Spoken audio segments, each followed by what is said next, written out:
Hi, everyone, and welcome to the Art Alliance for Contemporary Glass education program every first Friday of the month, Fired Up. We have an incredible program for you today that will be a virtual tour and panel discussion with artists in the current exhibition at the Museum of Glass in Tacoma. This is one of our major grant recipients this year. We actually extended the largest grant to this exhibition because we believe so strongly in telling this story. A two-way mirror, double consciousness in contemporary glass by Black artists. Today, we're going to see some of the works. We're going to do a walkthrough first of the exhibition, then we'll be looking at some images of the four artists that we have with us today. And they'll be talking about how they've used glass to create work that deconstructs social, cultural, gender, and racial identity concerns. So I would like to now turn things over to the curator of this exhibition, Jabari Owens-Bailey, and he can introduce the panelists to you.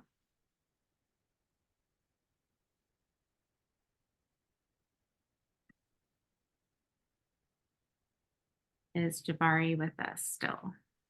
I am. Sorry, I was just doing a few little technical things before I begin. Hi, everyone. Welcome to this Zoom today. I want to first and foremost thank AACG for inviting myself and also for some reason my screen just changed and it asked me what language I was speaking, and it guessed French for some reason.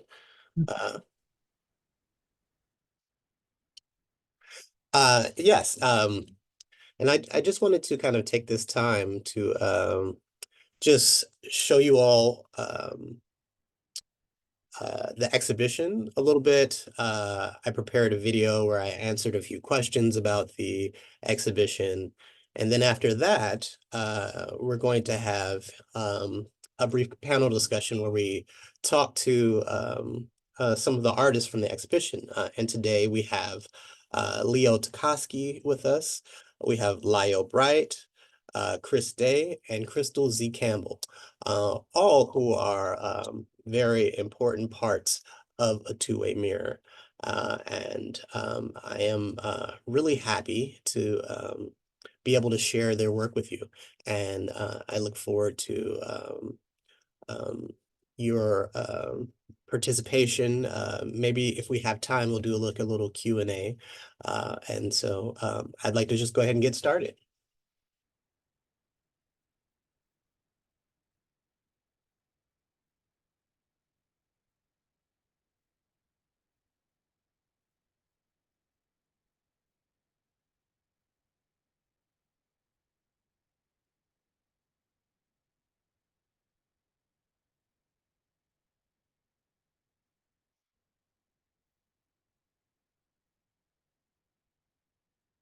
Hmm.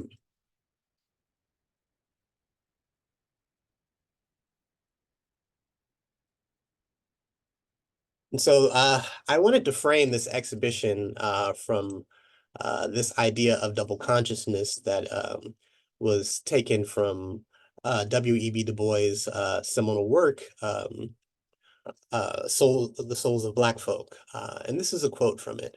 It's a peculiar sensation, this double consciousness, the sense of always looking at oneself through the eyes of others. And so I kind of wanted to discuss glass from this framework, dealing with artists of color, particularly Black artists, who are using glass in a way that is not just about the beauty of the glass, but also using the material and exploiting its properties in order to say larger things about personal identity.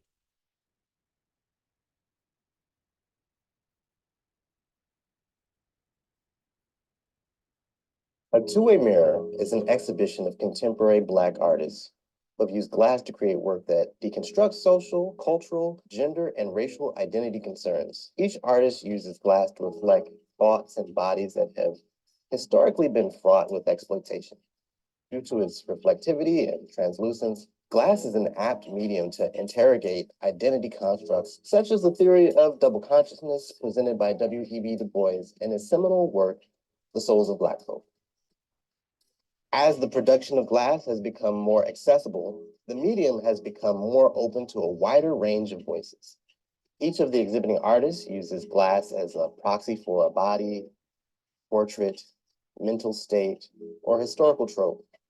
Through the exhibition, Du Bois's idea of double consciousness is explored, and the glass functions as a metaphorical structure for that which is both seen and unseen.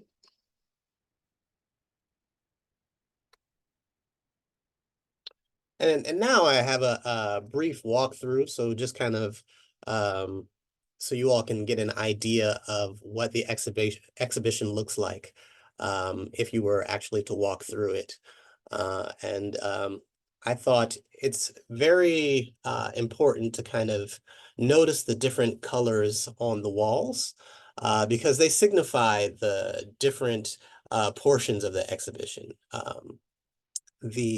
I divided the exhibition into 4 different sections. One of the sections is perception. There is a spirit section, a body section, and a mind section. The spirit section is purple. The um, perception section is actually right next to the title wall, and that's kind of what we're staring at right now. The body section is brown.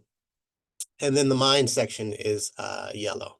Now I will just kind of do a little walkthrough video so you can be able to get an idea of what it looks like.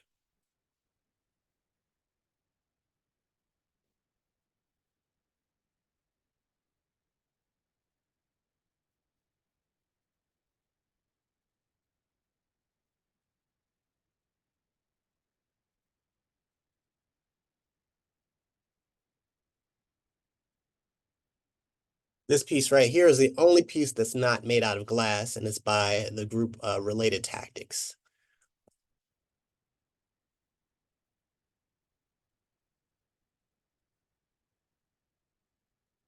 This is a Hank Willis Thomas piece. This is a Fred Wilson piece. I see Othello's visage in his mind. This is Anthony Omokoata, Puberty. This is Thurman Stathem's Ladder. This is Leo Tecosky. We'll be talking about this piece later on. This is Kara Walker, Canisters. This is Chris Day, who we'll also be talking about later on.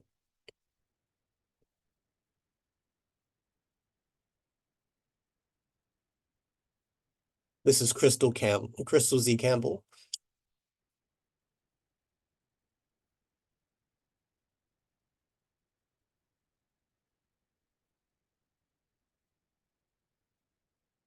Here we have 2 pieces by Cheryl Derricott. This is Layo Bright.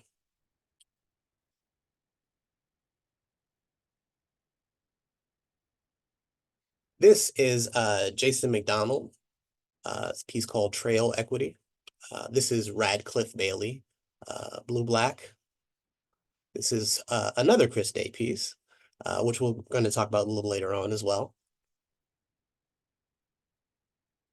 This is a reading area in the exhibition and a section where you are able to correspond with what's going on. This is a Mildred Howard piece. This is Ebony G. Patterson and Babies 2.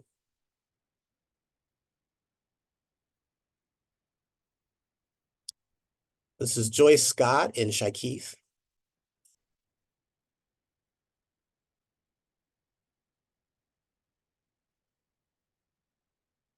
This is Barbara Earl Thomas.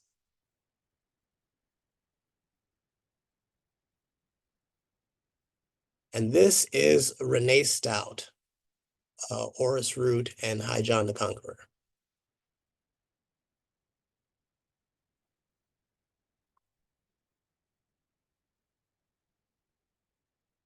And then I prepared a little talk where I would talk about some of the major themes of the exhibition. A Two-Way Mirror is an exhibition of Black artists who work in glass, and it's particularly focused on exploring those artists' identity around the framework of double consciousness. And double consciousness essentially means viewing yourself not only through your eyes, but also through the eyes of the world around you. This exhibition was a labor of love. It first germinated in my mind because I came to work at the Museum of Glass and I had a background in art, but I didn't know very much about glass. And so after working at the museum for a year and having learned so much about the studio glass movement and the history of glass, I wanted to be able to find myself in the work. I had never seen an exhibition that particularly dealt with Black artists making glass. And I thought that it would be great to explore identity through this subject matter. As far as we know, this is the first exhibition of its kind. I hope this exhibition, as the audience walks through it, it inspires questions. It inspires dialogue. It inspires people to look into some of the historical ideas that are presented and also ideas about culture. Culture that might be outside of theirs. And I also hope this exhibition functions as a doorway for younger artists to walk through, but also for younger arts administrators and curators to feel as if they have the ability to tell their own story. I think it's important to exhibit this show at Museum of Glass to one, expand the audience of Museum of Glass, and also because this is a premier institution that deals with glasswork. And to have a show like that here makes it important. It makes it something that the world says, okay, if Museum of Glass is doing this, this is a conversation that is actually one that needs to be had. A Two-Way Mirror has artists that range from marquee artists to emerging or burgeoning artists in the field of glass. And it was important to show both of these levels of artists in order to raise their visibility. A Two-Way Mirror explores identity. These are ideas that each of these artists has and they want to put forth into the world. When someone gives you an idea of what their system of logic is, that's a very personal thing. And so that itself represents exactly who these artists are.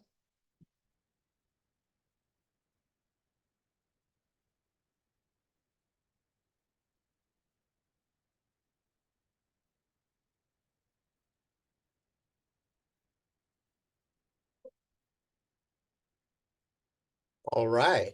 And so that kind of gives you a little bit of insight into a two-way mirror. And I just wanted to basically kind of give you all an overview. And what makes a two-way mirror is not necessarily just the concepts, but the art that's in the exhibition. And the four artists that I invited here today, I feel represent those ideas the best out of this exhibition and kind of are the linchpin of what I'm trying to say. And so I prepared a few questions for them, and I'd like to start off with Leo and kind of ask a few questions, and some of these questions I'll kind of repeat with each artist. But I guess the first thing I wanted to ask was what role, Leo, does your personal identity play in your artistic practice? And before you answer the question, just you can start off by just kind of introducing yourself, telling us a little about yourself, and then kind of answer the question as well. That's not really fair. You can't lead with that heavy question and then be like, but first. Hi, everybody. My name is Leo Tecosky. I'm a glassblower in Brooklyn. Yeah, I'm happy to be a part of this exhibition. I met Jabari while I was on residence at the Museum of Tacoma a year plus ago. Anyways, so it was interesting to hear him talk about building this exhibition. And when he asked me, it seemed like the work I was experimenting on could fit in this way. And so, like, on to the question of personal identity, I mean, I think it's a fluid back and forth that I find is my work is a part of my personality, and therefore I put my personality into my work. Personal identity is not fixed for me. It's not really categorizable. It can be attached to descriptors that we use. But the thing about my work that I appreciate, drawing from hip hop as inspiration, but also as outsource of creativity, is that it inspires that kind of pluralism. But I guess empirically, like, hip hop is a Black and brown invention, or really more of an altercation. But I mean, I'm a participant of the hip hop culture. I am a person of color, and through those levels, my work becomes a part of my personal identity rather than a representation of it. That makes sense. And I just want to say that right now, Leo is a sacrificial lamb because he hadn't seen these questions first before this moment. And so he gets to kind of experience it firsthand.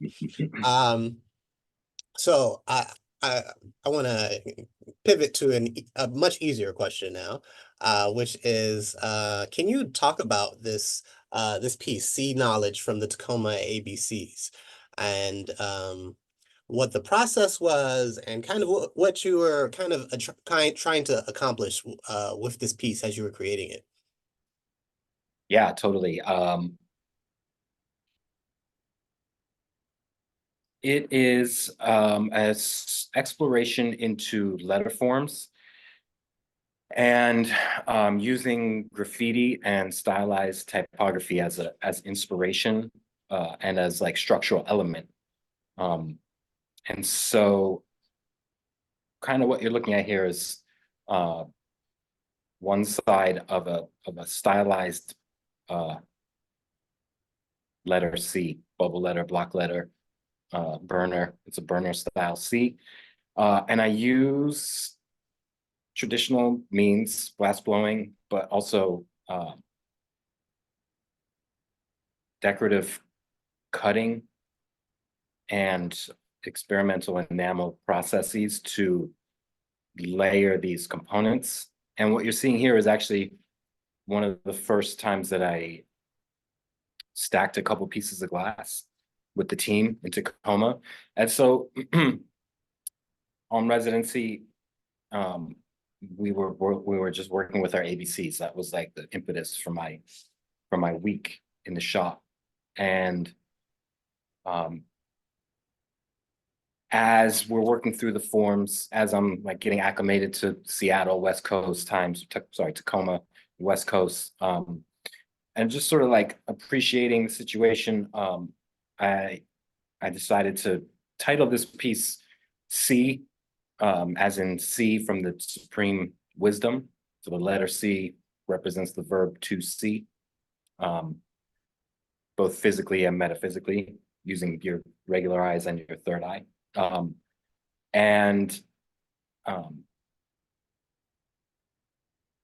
We want to see, using the methodology to see, we're trying to acquire knowledge, but also a slight nod to see knowledge of Diggable Planets, who resides in the Seattle area, but was a Brooklyn native, and part of the crew Diggable Planets, and a very influential art group in my upbringing.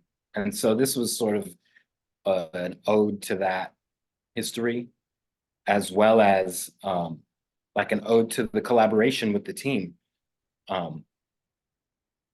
in hip hop, graffiti, writing, even just the party. There's a lot of collaboration involved, and I just wanted to make a little nod to that. So the title of the entire process was called the Tacoma ABCs, from Brooklyn to Tacoma. And so this was just one part of that group. And thank you for sharing that. I actually saw them last summer, but I think this piece really exhibits what we're trying to get into with this exhibition. Just the fact that you're taking this outsider medium that, as culture shifts, has kind of become the center. You think about hip hop being this rebellious thing where people were like retaking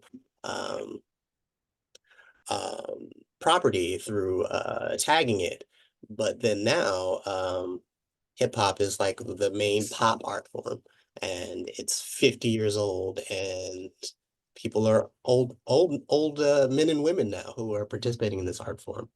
And I guess the last question I wanted to kind of pivot to is, what brought you to glass? Yeah, good question. So I went to art school as a person with experience in a foundry, a blacksmith shop. In high school, I worked with metal blacksmithing. And so I went the route of art school because I knew I was going to be working with my hands, and I was interested in that.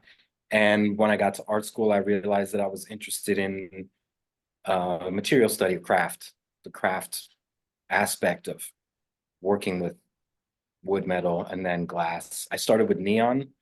I was in college, so I was trying things out, but honestly, seeing molten silica is mesmerizing, and still is, X amount of years later, plus years.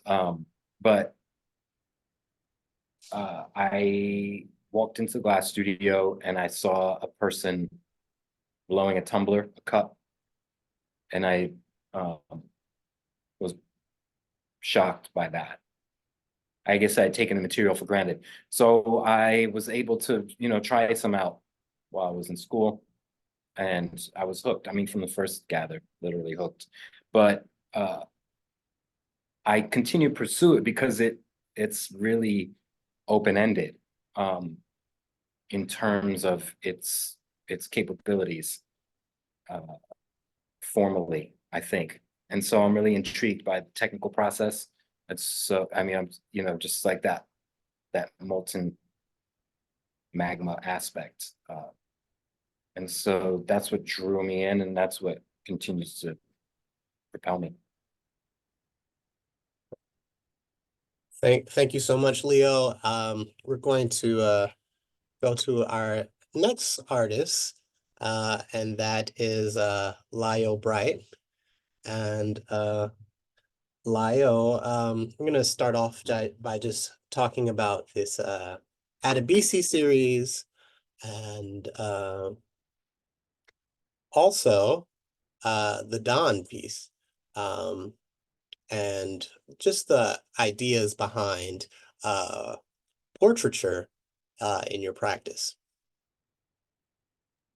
Great. It's great to be here. Hi, everyone. I guess I can go a bit into my background to kind of give a foundation to the works, because a lot of the work I make is about myself, women in my family or people I know, and my cultural background. So I'm from Lagos, Nigeria, which is in West Africa, and my tribe is Yoruba, which is we're from like the Southwest, and it's really interesting to think of the history of craft and sculpture in Yoruba culture, because there are many artifacts that have been discovered from the region that my family is from, and I base a lot of my design techniques on that. So with the scarification and the lines you see on the face, that's a stylistic choice that that is grounded in Ife heads, which were discovered in Ile-Ife in a Yoruba state in Nigeria. So I employ a lot of these techniques in making my sculptures because I feel very grounded to my roots. I also interrogate that in the work, like mark making on the body, what it means to be represented, what it means to represent Black women, who I feel are often overlooked in much discourse and in many parts of society. So I grew up in Nigeria like my whole life, and I moved here in 2016, here being New York, because we're all calling in from different places. So I'm based in Brooklyn, New York now, but I moved in 2016 to go to Parsons. And all I was making work about was what I know, because I think art is very personal, as you said earlier, Jabari. Like it's really vulnerable to make something from your unique standpoint and then put it out there for people to, look at or understand or, feel they can perceive and talk about. So I was very inclined to make work about my personal story, which borders on migration, identity, especially making work and graduating just before COVID. I really focused on women that I had been talking to, women in my family, women I had read about and seen in the news. So at ABC, which is the previous work, and with the leaves, if you want to go back to that so that I can, thank you. So this is the Adebisi series, and Adebisi is my mom's name, and it means the crown has multiplied. And I found her name really interesting because it really points to replication and duplicity. It just means a sense of surplus and a sense of recreation. So it became a tactic in my sculptures and in my work, where I tend to duplicate an image or a portrait, but transform it each time. And for me, it's thinking about the ways we present, the ways we navigate the world, especially women, the different masks we wear. And African masks are really interesting to me as a trope or as a very recognizable symbol of African tradition and festivals and the culture. But I wanted to make it a real face. Like my mom and I would talk during COVID, and she felt very overlooked all her life. And she told me a lot about herself that I had never heard before. And as an adult woman, it resonated with me to think of what that meant in Nigeria and what that means in the US, to be perceived in a way and to feel overlooked in certain ways. So yeah, that's when I started this body of work. And this one on the screen is the first one I ever made, which is really important because it marked the beginning of my journey in glass as well. So this is literally the first work I made in glass. Well, first complete body of work, because I made a lot of stuff and it wasn't, it was more like class stuff. But this really consolidated a lot of the ideas I was interested in. Again, the lines come in here, which if you look up Ife heads, the scarification is important and comes in stylistically.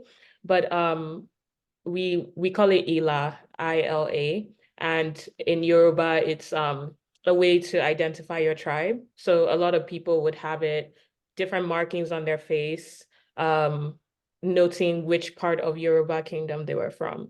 And the ones that go from the forehead to the chin are more just for like the craft, like stylistically, it's exaggerated and was made by craftsmen to depict deities and royalty.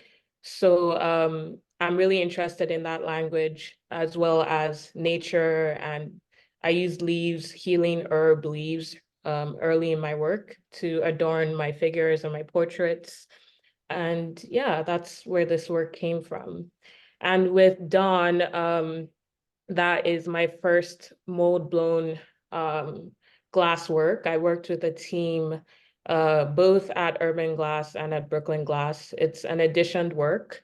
And I was thinking through literally dawn, dawn of day, and the idea of light, which glass is really interesting because of its ability to take light really well and be perceived in different ways depending on where you stand and where the light hits the work.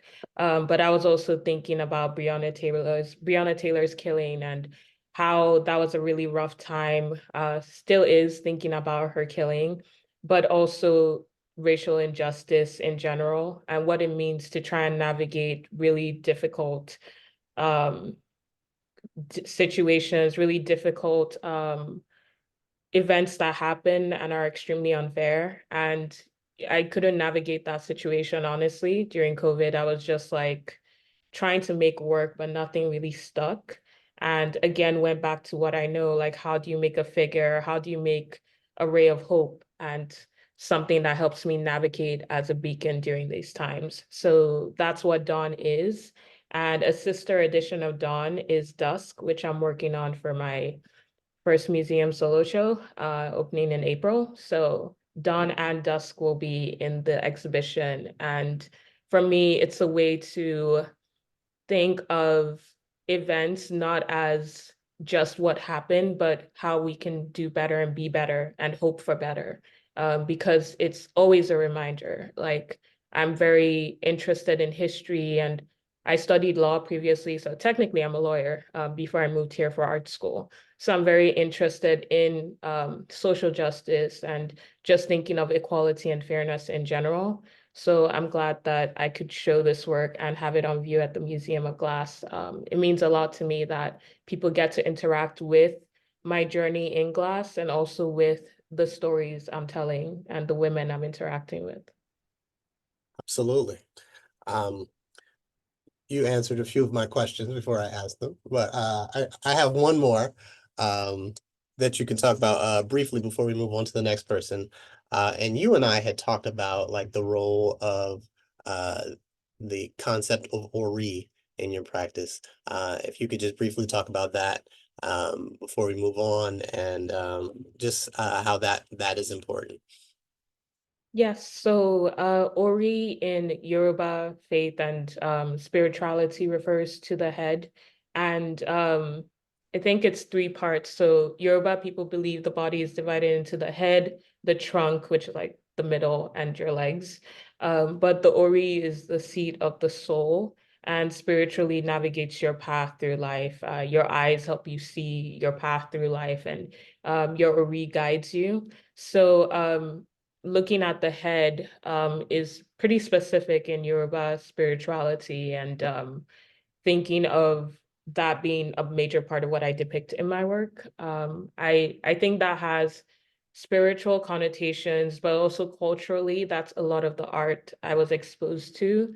I didn't go to art school prior to my MFA at Parsons, and I think my perception of art has been everything. Like, so growing up in Lagos, you would see a lot of Ori sculptures and Benin works, or like beads and stuff like that. So it's really interesting that it shaped my visual language, and I wanted to replicate that and use that in my practice as well, because I feel like it's part of my ancestral leaning, but also part of my making ability. I really enjoy sculpting. I like thinking of the form, and also like I'm telling stories. So thinking of the Ori in that sense and thinking of the stories and women I'm trying to depict, for me, makes a lot of sense. Absolutely. Well, thank you so much, Layo. I think you described your work so well. Next, we're going to talk about the work of Chris Day. Chris Day is an artist from the UK, and his work deals a lot with his personal identity. So I'm going to ask Chris to talk about how his personal identity works into his practice, and also just kind of talk about his who he is as an artist. Hi everybody, hi Jabari. I'm Chris Day. I'm a glass blower in the UK, and yeah, identity. So when I first started, I started at university, and I started late in life at 48, and I didn't know any of my history. And the reason I didn't know any of my history is because I'd never got taught any of my history at school. So at 48, going to university was the first opportunity I could actually do to research and discover what had been hidden from me. And it's embarrassing when you don't know the stories of Emmett Till. It's embarrassing when you don't know the stories of George Stinney. We all know about Martin Luther King and segregation and everything that you think that you know. But then when you start looking at the images, that's when it's powerful. That's when it gets to you. And that's when you want to start sharing these stories. And that's what I tried to do when I first started, is that I wanted to first get it out of me as some sort of therapy. So when you've seen images of Emmett Till and how they brutalized his body, is that for me, all I wanted to do was put it into a piece of glass and retell his story. And the same with George Stinney and lynching. So Strange Fruit came about from looking at these images, listening to records from Billie Holiday and also UB40, which was my era in the 80s. They did a rendition of Strange Fruit. But when I listened to that rendition of the UB40's version, is that I wasn't listening to the words, I was just listening to the tune. But at university with this old head on, is that I started to listen to the words. And as soon as you hear them, oh my God, you know, it's just, yeah, what can you say? It is what it is. And I think that's what I wanted to do with Strange Fruit. I wanted to say what it was. It was lynching Black people. But how can you create a piece of artwork then with Black people hanging there? Everybody's going to walk away. You're not going to create a conversation. And that's what I wanted to try and do, was create a conversation and a dialogue. So when I created Strange Fruit, I remembered when I was growing up going past butcher shops' windows and seeing pieces of meat hanging. And I thought, that's what I'll try and do. I'll just have these pieces that look like meat, but this meat isn't the meat of an animal. This is the meat of a person. But I hid it. I wanted to hide it as much as I could, but also show it as well. So as you look up, you'll see the rope's got the noose hook on it. But also when you look up, it's got the butcher's hook. So it's like, it's that juxtaposition of, it looks like a butcher's shop window, but it's also telling how Black people were butchered and lynched just because of the color of the skin. So for me, my own identity didn't even take place with the first pieces of work that I was creating. It was just for me to tell these stories and try and tell them in a way where people would engage. But it was hard because there was nobody about to have a conversation with. I was at university at the time, so the only people I was having a conversation with were either students or lecturers. George Floyd hadn't happened, but I took this piece of work to an exhibition at Stourbridge, the Glass Biennale. And as you view people watching it, you could see as soon as they read the statement, they'd walk away because they didn't want to engage. And then George Floyd happened. And all of a sudden, the whole world wants to engage with what's happened brutally to Black people. Black Lives Matter. Black Lives Matter has always mattered. But all of a sudden, my work had then got the audience that it was desiring. And the conversations were, it was like there was a tsunami of people wanting to understand what my work was about, what the story was about, which was great. But I owe all this to Tacoma, everything that's happening to me because of what happened with George Floyd, because it changed the discourse of society. And what Jabari is doing with the Glass Museum, would have that happened before? We don't know. But all we're grateful for what is happening and what Jabari has done in highlighting not just Black artists, but things that have happened in the past. So that was what my work was about when I first started. It was just telling stories. But all of a sudden, then them stories have supported me in a way where I felt brave enough to tell my own story. So transition of age, when I produced that, when I was on my residency at Tacoma, is that I didn't even know I was transitioning. And that's why it's called transition of age, because it is about me. And before all these stories, I was stigmatized of being mixed race. I wouldn't tell you anything about my father. I wouldn't tell you anything about my background. I wouldn't even tell you anything about my identity. I was telling everybody else's stories. But when I came to Tacoma, it was a totally different ball game. I had people there supporting me. I had everything there that I'd not even dreamt of, because it was a dream I didn't even have. And what that does emotionally, it opens you up. And I think for the first time, I felt comfortable in my own skin as being mixed race. The stories that I told of Emmett Till and George Stinney and the lynching, Strange Fruit, had given me the confidence then to think, you know what, I'm going to tell my story.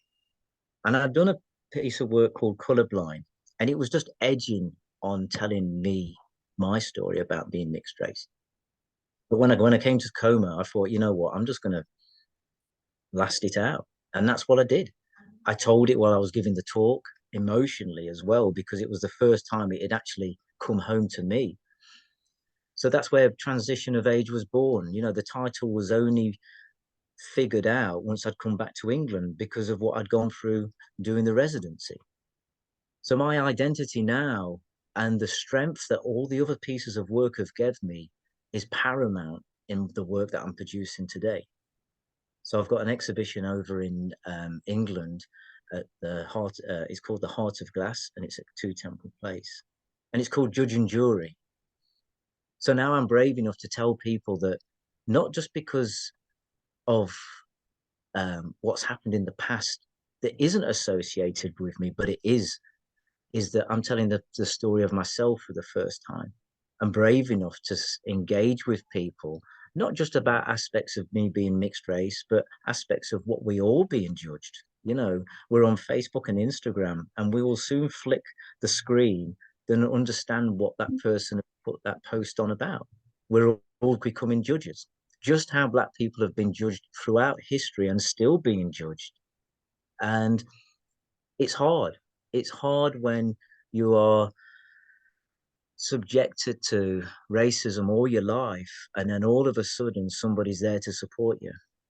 But this is what this is doing. This is what Transition of Age is all about. It's about my time of being confident enough to be able to tell my story from the help of people like Jabari and the Museum of Glass and everything that's happened before that. You know, the support is unbelievable. And as a Black artist, I don't think, and before George Floyd, you don't think that this is going to happen. But, you know, Jabari, hats off to you for producing this exhibition, because it was needed. It's been needed for years, but this is the right time. Yeah. I think one of the things that was so striking to me about your work was that you were integrating materials that you used in your work when you were working in the trades, doing electrical work and also plumbing work. You integrated those materials, and they almost became these boundaries or cages for the body. And the body is bulging. The body of the glass is bulging against them and influenced and shaped, but yet kind of taking on a shape of its own. And I just thought that was so interesting, Chris. No, definitely. You know, I'm a plumbing and heating engineer, so I wanted to use copper because it was my comfort blanket. When I went into university, I had nothing there. I had no portfolio of work. I hadn't done art since I was 16. And I'm in an environment where I'm scared to death, to be honest. I'm dyslexic as well. So all the reading and writing I knew I'd have to take on board is that I thought, I'll bring something that I know I can handle and bring that in and tell the story of being a plumber. But as soon as you blow into one of these cages, and even the word cage, it's already talking about what's happened in the past. So the glass helped me with my dyslexia tell the stories of what I wanted to say, because as soon as you look at one of these pieces, you can see segregation. You see it's trying to break free. It's confined. It's confronting. And it's hard. How if you'd have asked me, right, you're going to put this piece of work together that's going to be talking about lynching. How can you do that in glass? But I managed to be able to do it. How can you talk about racism and my background of being Nigerian, from Jamaica, the stories of that, that's what all these colors are in transition of age, because it's telling the story of not just me, it's telling me about my ancestral roots, it's telling me about slavery, it's telling me about the incarceration of my ancestors. It's got so many layers there, and it's there to be picked out at. Black people were kings and queens. That's why they've got crowns on the tops, because I wanted to reflect what history hasn't given us. You have to dig deep to find out these stories. I think for most people, Black people started at slavery, but it goes on a lot long before then. But that's all been whitewashed out in the history books. So I just wanted to have a nice conversation and tell people how it is. Absolutely. Well, thank you so much for sharing that, Chris, and thank you so much for sharing this very important work. Thank you for inviting us, Jabari. Absolutely. Next, we're going to move on to Crystal Z. Campbell, and Crystal is going to talk about the work Portrait of a Woman, and also Friends of Friends. And I guess I would like Crystal to talk about the history of these pieces, and also they're dealing with, specifically a lot with medical ethics, which I thought was kind of a very interesting thing to bring in, just due to the fraught relationship that Black people have in terms of history with the medical community, both in America and then also in through colonialism worldwide. So I will let Crystal go ahead and talk, because you can describe it much better than me. I hope so. I don't know. I'm sorry, and hello everyone, and thank you for including my work in this really important and seminal exhibition that I know has been years in the making. So thank you, and thank you to the staff and everyone who has had a hand in making this manifest. It's a really important show. So I am speaking to you today from Buffalo, New York, and I came to this work around Henrietta Lacks. Henrietta Lacks was a Black woman whose cells were taken without consent in the 1950s. And one of the things that was really important was that she was seeking treatment. She knew there was something wrong, and she was seeking treatment, and there were certain hospitals during segregation that she could not access care from. So one of the hospitals that she could access care from was Johns Hopkins, and she ended up going there, and it just happened to be also a space where Dr. Gay was interested in developing the first immortal cell line. Having an immortal cell line was really crucial to scientific and medical research, so that they could study diseases and treatments over time. And Henrietta Lacks ended up going to Johns Hopkins. Dr. Gay took some of her cells. She unfortunately ended up passing because of cervical cancer, but her cells were extracted from her body and dispersed to researchers and scientists across the world. And they also became the first cell line that were actually immortal. So the cells from Henrietta Lacks are still being used today. Were still used during these different waves of the COVID epidemic, for instance, for researching vaccines.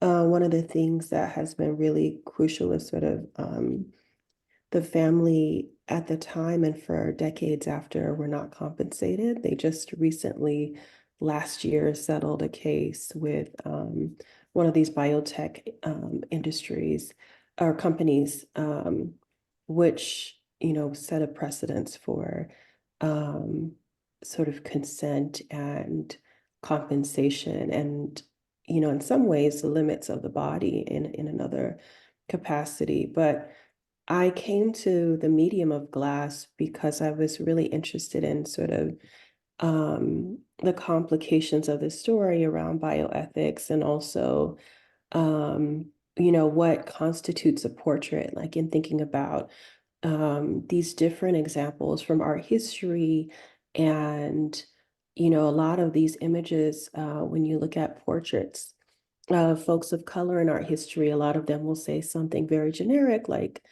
a portrait of a Negro woman or portrait of, you know, this type of person, but without a name.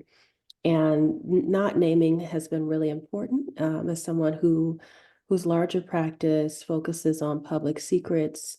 You know, we know that naming is a very crucial and critical way that people are either erased from certain histories or sort of given credit for histories that maybe sometimes they're not necessarily the person to be credited for. So there's all these other ways in which a name sort of invokes and evokes certain things, but also I came to Henrietta Lacks's story at a time where I was interested in um, you know, what could be seen and what could not be seen, and this sort of visibility and invisibility and the sort of holographic possibilities of glass, but also having a moment, having a sort of like microscopic layer that could also be sort of prismatic and expanded and scaled up. So to the left, you'll see that image, which is an image developed using a scanning electron microscope. I worked with a scientist in Leiden in the Netherlands, Dr. Backendorf, who's now retired. But we ended up growing Henrietta Lacks's cells on rough diamonds. And I wanted to think about the value of these sort of purported diamonds, right? Where companies like De Beers are continuously buying out excess diamonds so they can create the concept of a diamond as a rare material. And human cells, like what happens with Henrietta Lacks's cells. And I think Rebecca Sklote's book on Henrietta Lacks brought a lot of attention to, you know, this material and also the sort of spiritual layer of you know, this material, her livelihood that is being cloned over and over. So on the left is a sort of expanded image from that microscope, and on the right is a Google image of Henrietta Lacks. And I wanted it to also be an image that is sort of impossible to be held by the eye. Like there's all these different ways that you could sort of look through it, but it's something that also cannot be captured because her material has been dispersed, you know, first material, human material to be dispersed into space, and has gone into a number of different modes of research and experimentation. And I just wanted to read this really short paragraph that I wrote about this work in 2015. While I initially experienced Henrietta Lacks's narrative as problematic and a violation of medical ethics, I also found some aspects poetic. A woman whose very skin color denied her the right to be treated of cancer by other hospitals ended up traveling farther than any human had traveled at that time. Her cellular material was being intimately scrutinized by people who she legally wouldn't be allowed to sit at a restaurant with in the US because of segregation. And her cells aggressively overtook other cell lines and contaminated scientific research, resulting in numerous retracted years-long scientific experiments. On a microscopic level, Henrietta Lacks's immortal cell line expressed agency and articulated a claim for space. It's so elegantly put. I guess the last thing I'd like to do is to discuss Friends of Friends. Maybe you could briefly talk about that and how that also relates to some of these same questions of ethics in terms of the medical community. Yeah, so I was interested in thinking about what happens to, sort of medical waste in a way. And one of the things, this was 2011, 2012, one of the things I started searching for online were medical slides. And at some point, I was living in Amsterdam at the time doing a residency. And at some point, I found a medical slide that said human fingertip. And I looked at the slide. It was very abstract. I couldn't tell what was going on with that slide. And it was eBay. It was on eBay. And I remember this moment where I was like, okay, I don't know what this is exactly. Is this a real specimen or is this, somebody's idea of a terrible joke? And eBay had this option. I don't know. I haven't looked at eBay in a really long time, but at the time there was this option to buy it now. So I clicked buy it now. And within a week, this package that was unmarked arrived from the UK, and inside was the specimen that had like the swirl of a fingertip.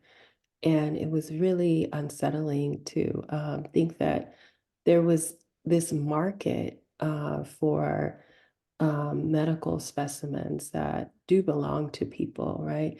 And so this particular set of images is a collection of bacteria samples from the 1940s and 1950s, which is around the same time as Henrietta Lacks's treatment and extraction, which are sort of housed. I wanted to sort of give them a sort of space, designated space, and sort of let them land there.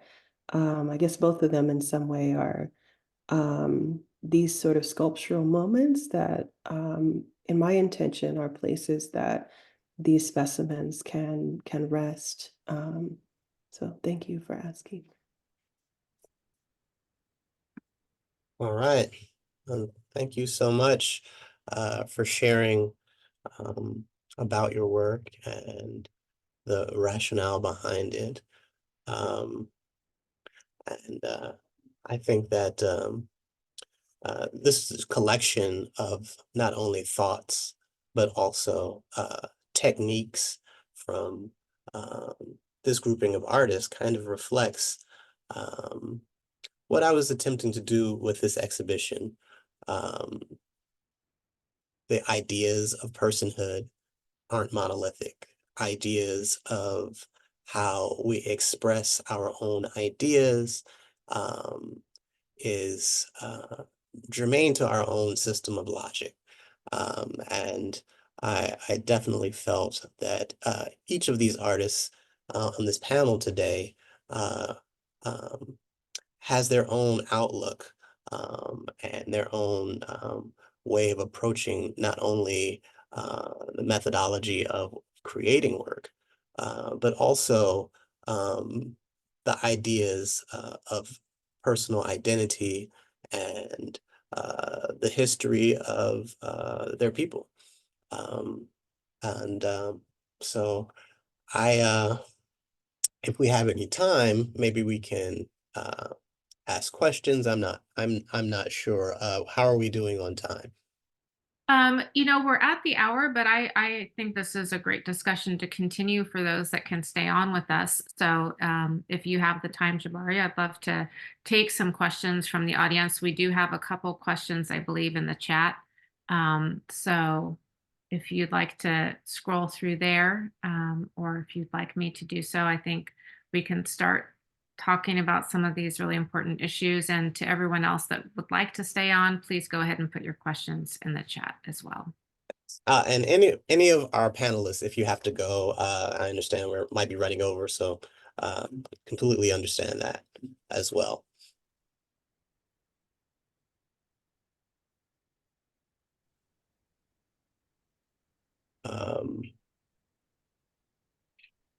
Let me see. Oh, one easy question is, Layo, where is your solo show? Oh, it's going to be at the Aldrich Contemporary Art Museum in Ridgefield, Connecticut, and it opens April 7th and closes October 30th, I believe, this year. Okay. Let's see what. We have a question from Judith Cushman. Can the artist talk about the barriers they did or did not overcome relating to their education and developing the expertise to become skilled enough to be at the professional level? Are there any changes in these challenges, allowing for more artists from diverse backgrounds? Yeah.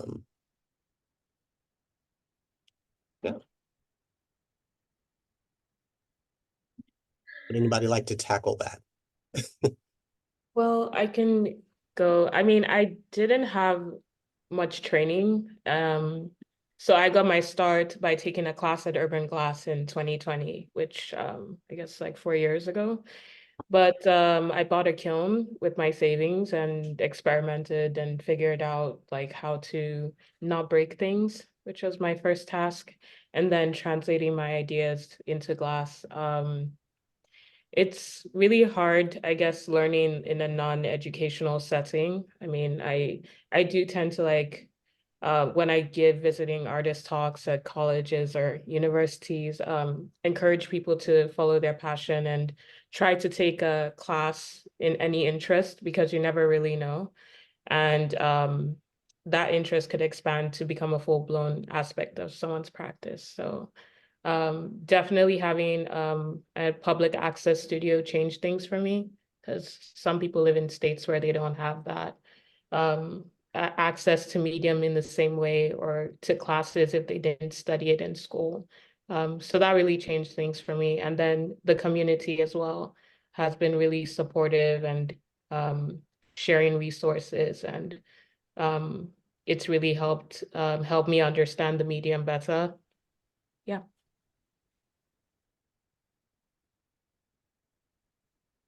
All right. We just got one question through that says,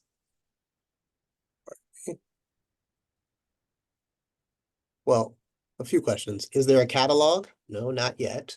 We are trying to fundraise to be able to create some sort of publication.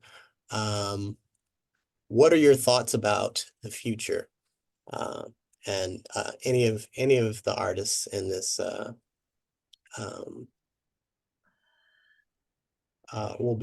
welcome to answer this. Crystal had to head out, but she enjoyed the conversation. I'll answer that for you, Jabari, if that's okay. That's absolutely great. So the future's looking bright at the moment.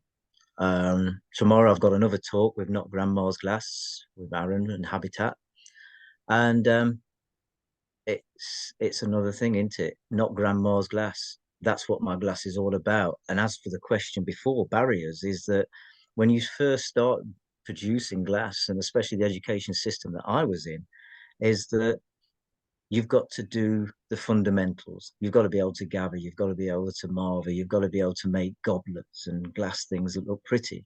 And that was the barrier that I faced and I declined to overcome, is because I didn't want to make things that were pretty. I didn't want to make goblets. You know, it's great to see these people that want to put all these hours making these beautiful things. But for me, the beautiful thing is having the conversation. That's what I wanted to do. And that was the barrier that I faced, because nobody wants to have that conversation. And also being dyslexic, I suppose that was the biggest barrier that I had to overcome, is that for myself, is that I had to learn. And just like glassmaking in the UK, you're lucky in the States, is that you have got foundations, you've got programs, and you can get taught.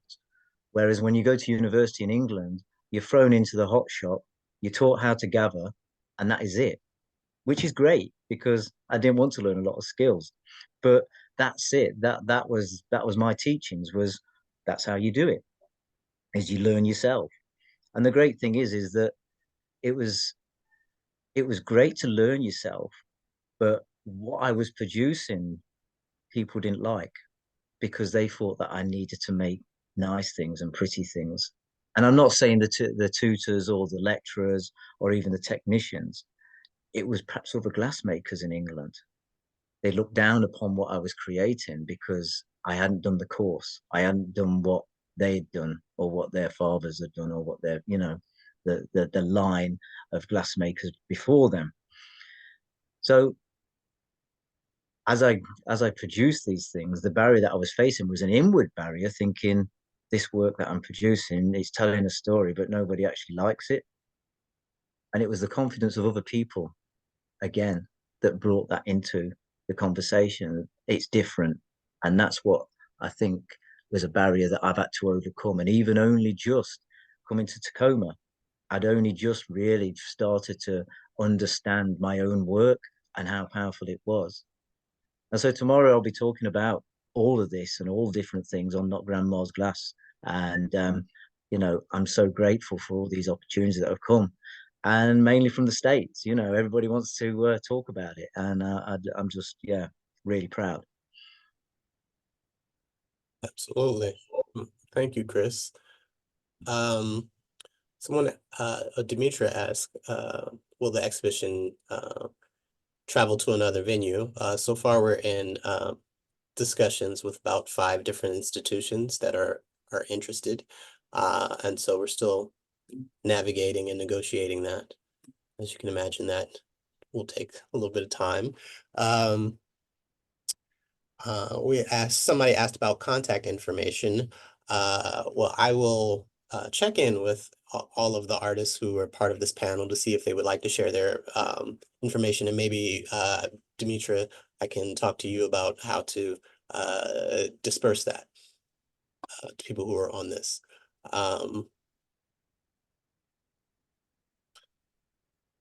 Can we have someone speak about the impact this exhibition will have on allowing more accessibility to the African American community to the glass medium?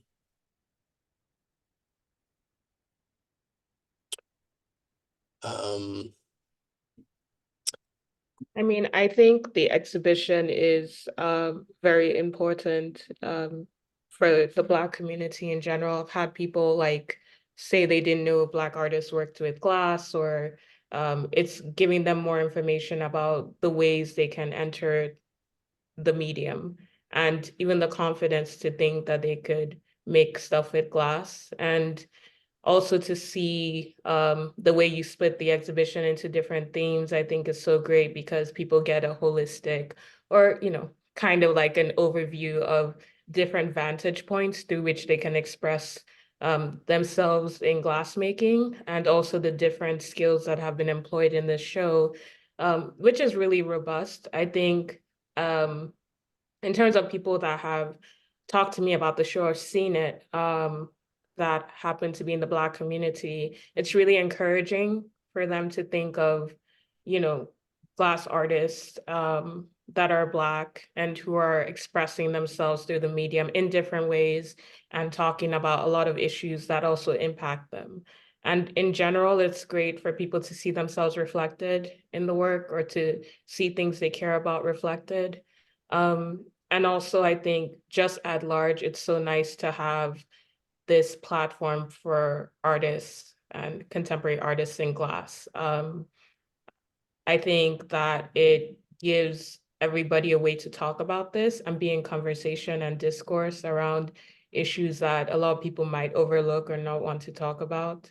So as Chris said, it's a conversation starter, and that's really powerful, and that's not something to be taken for granted. So it's wonderful to have this be shared with everyone, and to also show the skill and the craftsmanship and wonderful artists and how they're making.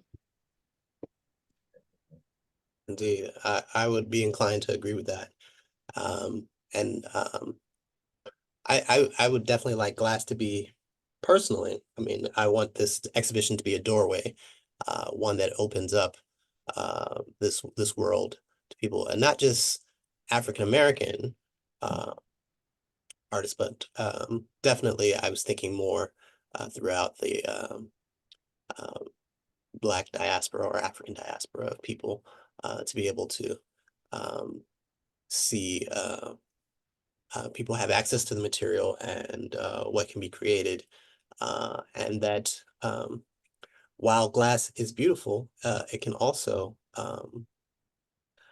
talk about very important issues as well, just because of how seductive the material is. It can be translucent, it can be opaque, it can be reflective.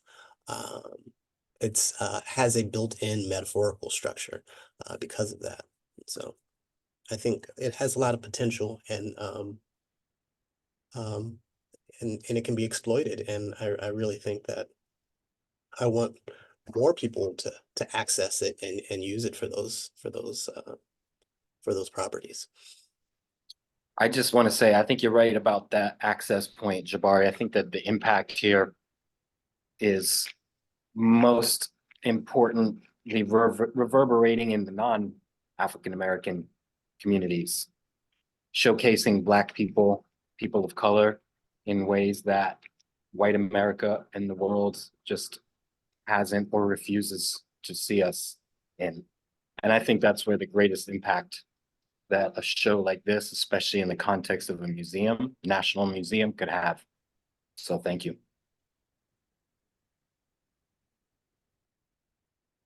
All right, well, thank you very much, Jabari, as well as all of the panelists. This is really such a powerful and important exhibition, and it will be on view at the Museum of Glass in Tacoma through October 27th, I believe, of this year. So if you haven't seen it yet, there's still plenty of time to get out there and see this exhibition in person.